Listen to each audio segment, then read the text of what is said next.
रात के ठीक 12 बजे थे। पूरे मोहल्ले में सन्नाटा पसरा हुआ था। हवा भी जैसे डरकर धीरे धीरे चल रही थी। राजीव अपने कमरे की खिड़की के पास खड़ा बाहर देख रहा था। सड़क पर एक भी इंसान नहीं था, बस स्ट्रीट लाइट की हल्की पीली रोशनी और लंबी लंबी परछाइयां।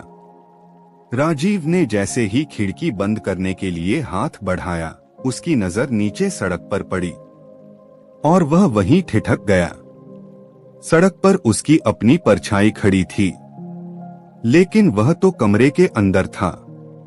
उसका दिल जोर जोर से धड़कने लगा। उसने धीरे से अपनी नजर नीचे से हटाकर अपने पैरों की तरफ देखा। उसकी परछाई तो उसके साथ ही थी। फिर नीचे वाली।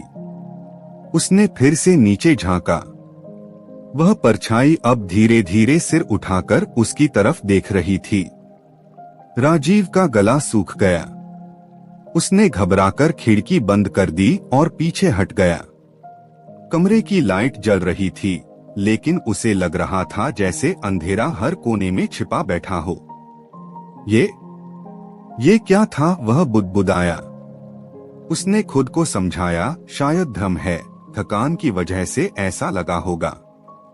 वह बिस्तर पर लेट गया, लेकिन उसकी आंखों से नींद गायब थी। करीब 10 मिनट बाद उसे लगा जैसे कमरे में कोई और भी है।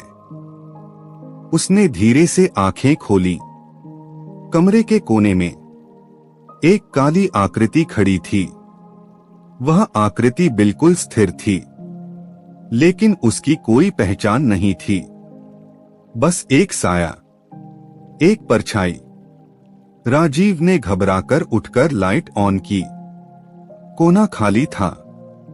उसने गहरी सांस ली, मैं पागल हो रहा हूं। लेकिन जैसे ही उसने फिर से बिस्तर की तरफ देखा, उसकी अपनी परछाई बिस्तर पर बैठी हुई थी। राजीव के पैरों तले जमीन खिसक गई। उसने पीछे हटते हुए दीवार से टकरा गया। तू कौन है? उसकी आवाज कांप रही थी। परछाई ने कोई जवाब नहीं दिया, बस धीरे धीरे अपना सिर टेढ़ा किया, जैसे उसे देख रही हो।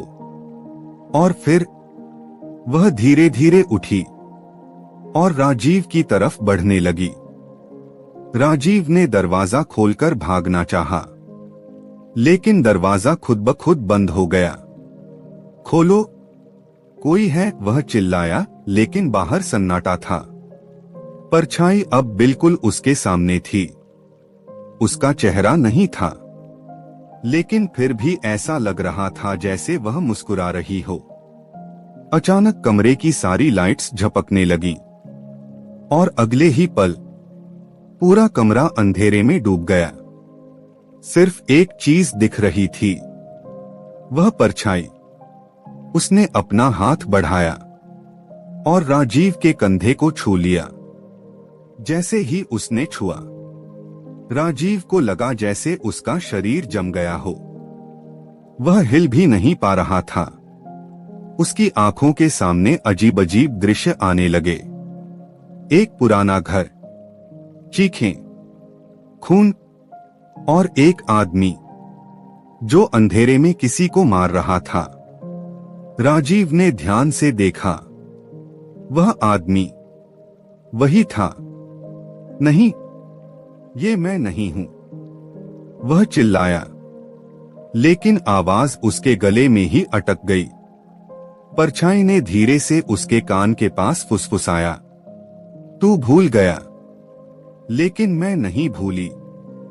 अचानक उसे सब याद आने लगा। कुछ साल पहले उसने गुस्से में आकर अपने दोस्त विनय को धक्का दिया था। विनय सीढ़ियों से गिर गया था और वहीं उसकी मौत हो गई थी। राजीव ने उस घटना को हादसा बता दिया और खुद को समझा लिया कि वो उसकी गलती नहीं थी।